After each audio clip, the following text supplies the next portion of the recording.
You're watching HuffPost Live. I'm Ricky Camilleri. She began her career as Lindsay Weir in the beloved series Freaks and Geeks. Since then, she's played an Iraq War veteran, a mistress to Mr. Don Draper, and now Meg Rayburn, one of the 4 Rayburn siblings in a seriously messed up family. Let's take a look at a clip from Netflix's Bloodline. We're joined now by the incredible Linda Cardellini. Linda, thanks so much for being here. Thanks for having me. Great show. Phenomenal show. Congratulations. Thank you. It's so good. I've gotten a chance to watch 3 of the episodes, and I love it. It's an incredible cast. Yeah, it really is. And Ben in that clip, it's just so much fun to work. Even though the scenes themselves are very serious, yeah, it's so much fun to work on the show because the other actors are just so great. It's like a dream. What makes a great actor wonderful to work with in a scene? Like, what makes a great scene partner for you? Somebody who's very malleable and somebody who brings more than just what you think is on the page to the scene, and somebody who's willing to sort of, even if you know all the lines and even if you're saying them verbatim, there's a sense of improv to the energy, if not with the words. You have incredible taste in terms of projects. Thank you. Thank you. Does it feel like that, or does it feel like other people have great taste and they bring and you're a part of that? I think it's hopefully it's both. I think that I try to choose things that interest me and stories that interest me, and the same with people who choose me. I hope that they're picking me for all the right reasons, and just to be able to be part of great storytelling. And I've been very lucky. I've been part of some really incredible projects. Oh, absolutely. And to play some really great characters. How did this come to you?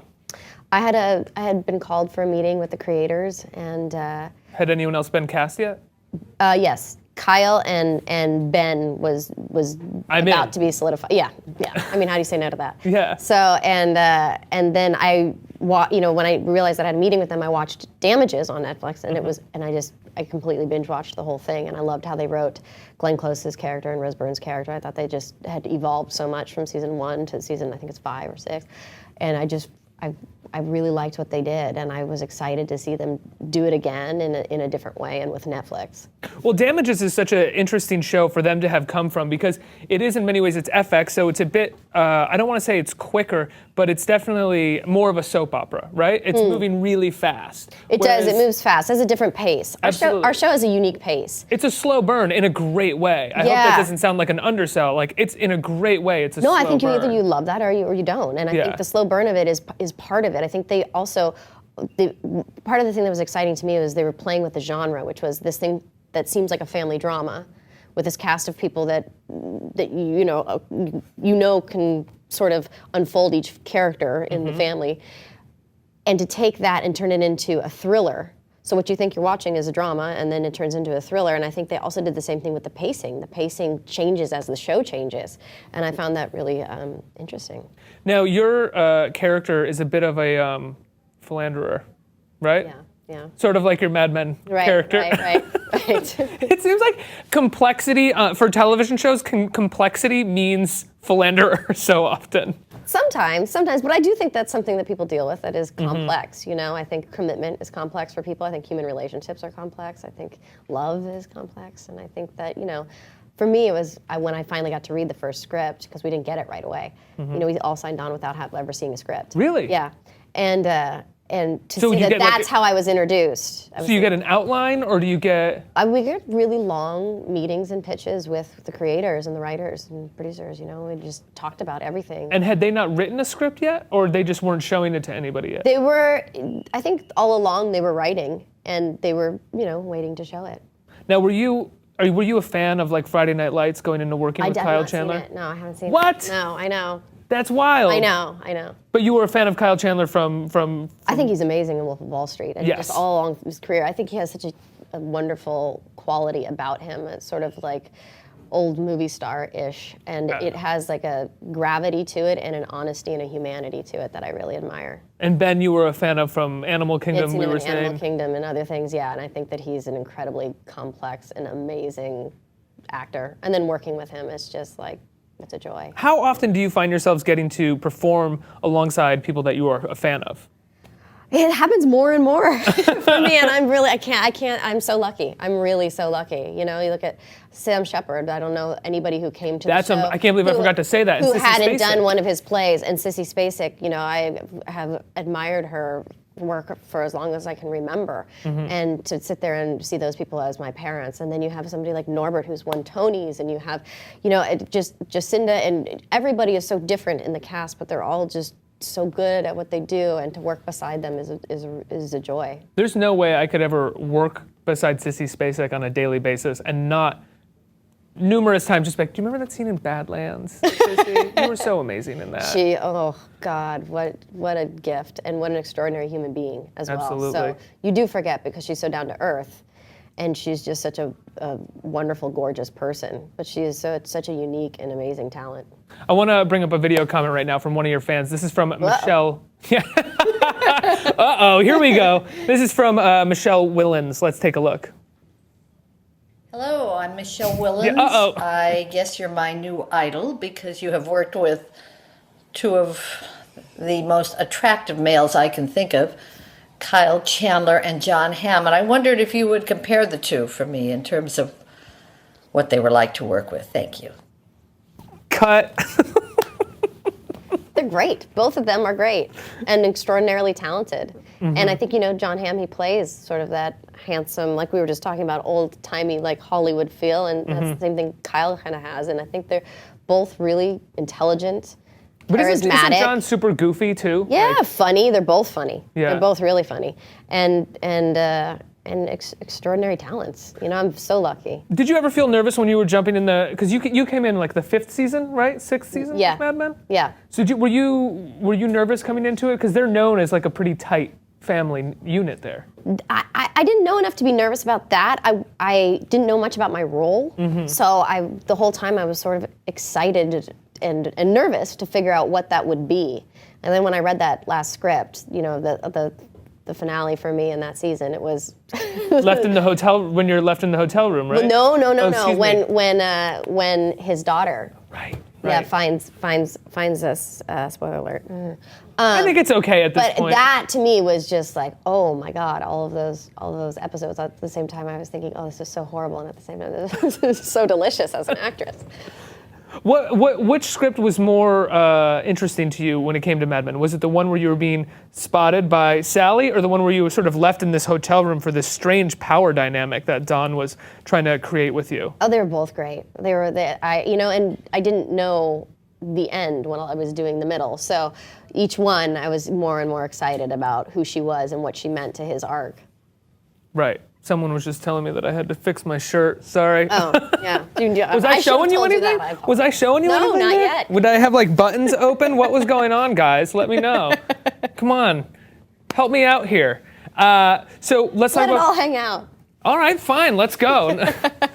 Freaks and Geeks, right? Yeah. We were talking about this before. It's this show that is such a phenomenon post it being canceled. I feel like you probably can't do an interview without someone wanting to bring up Freaks and Geeks, right? No, and it's fine with me. People Really? sometimes apologize for it, but I don't know why. I'm proud of it, Well, absolutely. You should, yeah.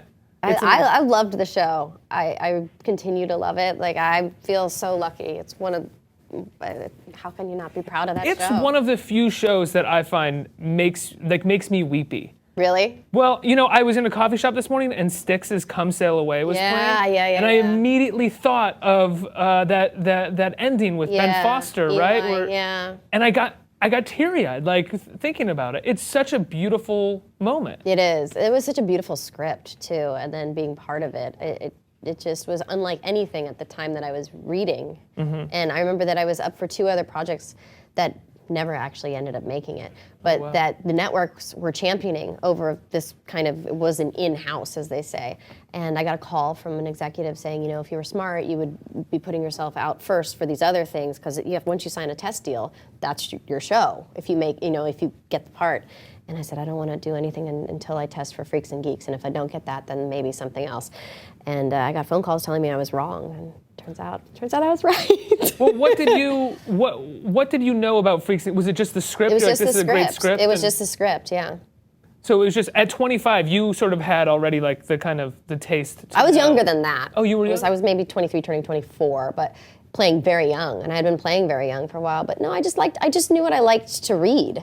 If it appealed me to read, and if I felt like, lots of times I would choose a part on basis that somebody else got to play it, I would just want to, whatever, just Had be you so met- angry that somebody else had the chance to play it. Then I know that I'm really, really passionate. Had you met Paul and Judd yet at that point? No. So you just knew based off this pilot script, which is a really amazing pilot.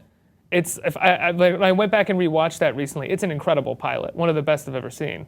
Yeah, and the way that Jake had directed it too, it just stayed so true to the feel and the awkwardness of the script and the feel of the show, which was was opposite of everything else that was on at the time, which might have been a commentary. So it's been 15 years since the show aired, Wow. right? Wow. So if it was 15 years later for Lindsay Weir, it would be 1995. Right. Okay. Right. I did She this. might have some grunge clothes on, right? Some flannels and that. Yeah. kind Is of that where thing. you think she would be in 1995? She'd be like what, 31, 32? Wow. Yeah. I wonder what she'd be doing. She might be a professor. She might have taken after Mr. Rosso. Really? Yeah, maybe she's a guidance counselor at some kind of ex-deadhead guidance all counselor? women's college or something. I don't know. I was always so thrown by Mr. Rosso's sort of final influence over Lindsay because he essentially accidentally influences her to drop out of school and go become a deadhead. Yeah. Oh, he's the best too, David. He's so fun. His scenes used to make me crack up. Him and Joe Flaherty used to always like that. I didn't break that easily back then. Really? Yeah, and they would just kill me. And then you were so sad when you broke because they were doing such great things. You didn't want to mess it up. Did you ever see? Were there any ideas ever floated around as to where Lindsay might have gone in season 2, season 3? Yeah, we joked around that she got pregnant at the Dead concert or something like that. But I don't know. I don't know what they had planned. I love imagining like a pregnant Lindsay Weir like hippie dancing at a yeah, Grateful Dead concert or maybe with a baby maybe bump. Kim Kelly. Right. Yeah. I loved one of my favorite episodes of that show was also the band episode. I'm with the band. Or no, not the band episode. The one that was banned by NBC. Oh, band. Oh, Kim Kelly is Kim my Kelly's- friend. yeah. Yes. What was the deal with that? What was so bad about that episode? It was harsh. Her home life was harsh, and it was like But a it's little kind of too beautiful the way that they and portrayed it was a little too harsh for the network at the time. Wow.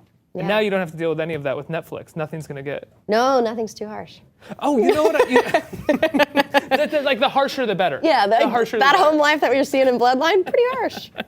I heard that Bill Murray had said that he would like you to be one of the women for Ghostbusters Right. 3. Did you hear about that? Yeah, what better compliment could you ever have than Were you an like- endorsement from Bill Murray? Were you like, Paul, did you hear what Bill said? Yeah, Please? I just called Did up Bill- everybody, and I was like, "Did you guys hear that?" No. But that was very kind and very flattering. Are you still in touch with with Paul at all and any of the people from Freaks and Yeah, Geeks? they just invited me to a screening of his movie that's coming really? out, but I didn't get to go because I'm here with you. Hello. Thanks for being here. I'm sure you regret that. No. So is I'll pay money in the theaters. How does it go? How does it go with Netflix? You guys have this first season that everyone loves. It's getting great reviews. Have you already been picked up for a second season? How's it going to work? We don't know. So we'll see. It's such a different model than regular television, right? It is. It's totally different. Because you're not in the middle of shooting the first season hoping to hear about. You've shot everything. Yeah. Like how long ago? And did there's you no finish getting shooting? anybody's reaction and then continuing on with the you know what I mean? Like a network television, I feel like sometimes they can gauge reactions because you're in the midst of shooing while you're while the show is being received. Exactly. You're on first episode 5 hearing ratings for the Right, list. Yeah. exactly. Or like, fan responses. There's no such thing. It just lives and breathes in one creative swoop. You It's finished- great. I guess love this it. is going nowhere. Okay. It's cool because you don't have to have a pilot where you prove anything to anybody and then continue from there. It's just sort of It's like signing on to a movie. yeah, they more allow so the than, creator to do what they intended to do from beginning to end. Right, because you sign on to a pilot, it gets made, and then it may not go anywhere. Whereas if you do sign on, it may live on for 5 years. Yeah. This is something completely different. Yeah, The pilot is essentially the first season. could be. Which then makes it really interesting. I think that's a great way to look at it. Right. Because then you have so far to go, and it's like reading a novel. Is that the model of television that you would prefer to work in?